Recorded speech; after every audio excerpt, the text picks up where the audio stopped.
Hey, welcome back. It's Miss Karavias, and I'm out here live in the Urban Harvest Community Garden. This is their teaching garden. It's right here on Canal Street.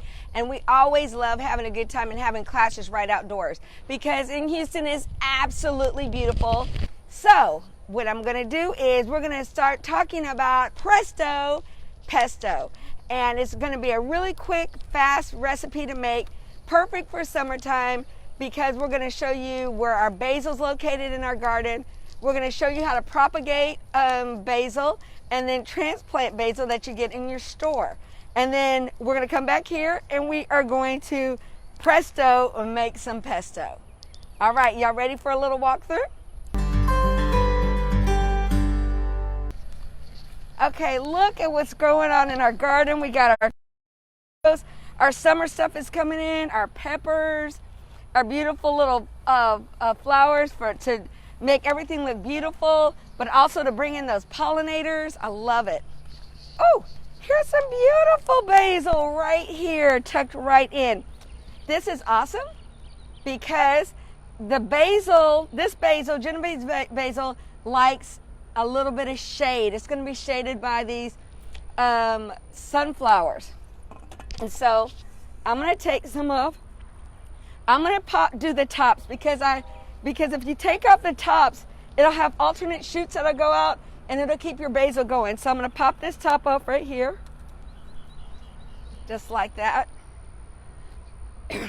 And see where the little flowers are? They're beautiful, but if you let the flowers come up, then your basil's going to live just a short time. So you want to make sure that you pop off all the flowers and get these parts off first so you can keep your basil going throughout the summer.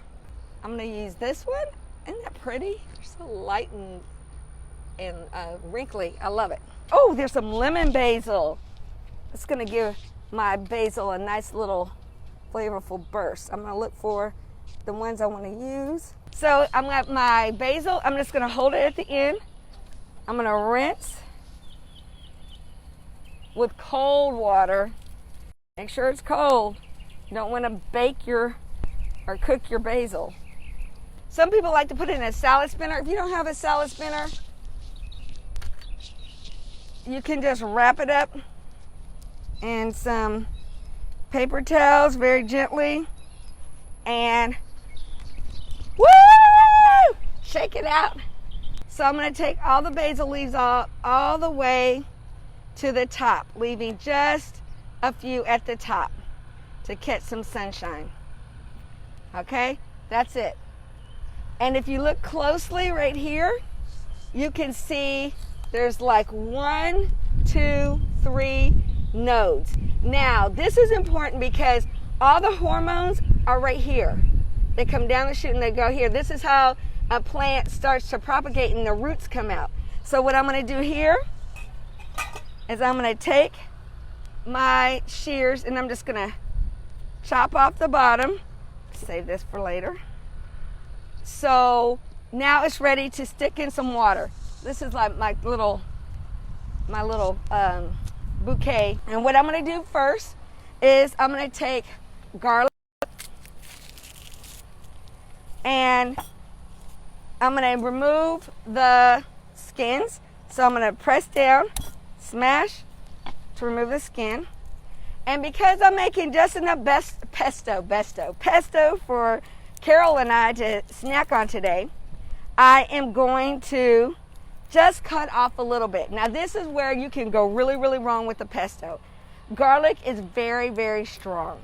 So if you put in a whole clove of garlic and you're just trying to serve a little bit of pesto, then it's going to overpower this sweet, delicate flavor of your herb, which is really the star of the show. And I'm going to stick it right in my mortar and pestle. And so you're going to put it right in here, and it's so heavy. It's like one of the first, most ancient kitchen tools ever. And a little pinch of kosher salt. This is a nice, it's a nice grainy one.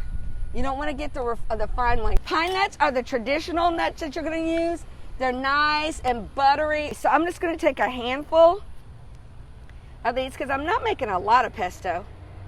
And I'm just going to stick it in here and let the kids mash, muddle. Just like that. You don't need a food processor. And I got my paste just like that. And I'm going to put a tiny bit of olive oil just to get it started, just a little bit. So now we've got like a paste right here, and it's kind of dark color because it's purpley. Okay, now I'm going to add more olive oil. You're just trying to get it to be like a, almost like a thick gravy consistency. I'm going to grate some cheese.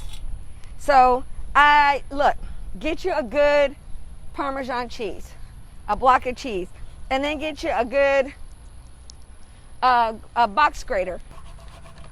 Just grind your cheese, and I'm just going to mix a little bit of it in.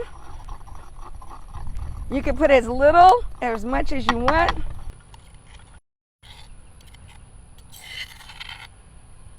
I'm going to dip it right here.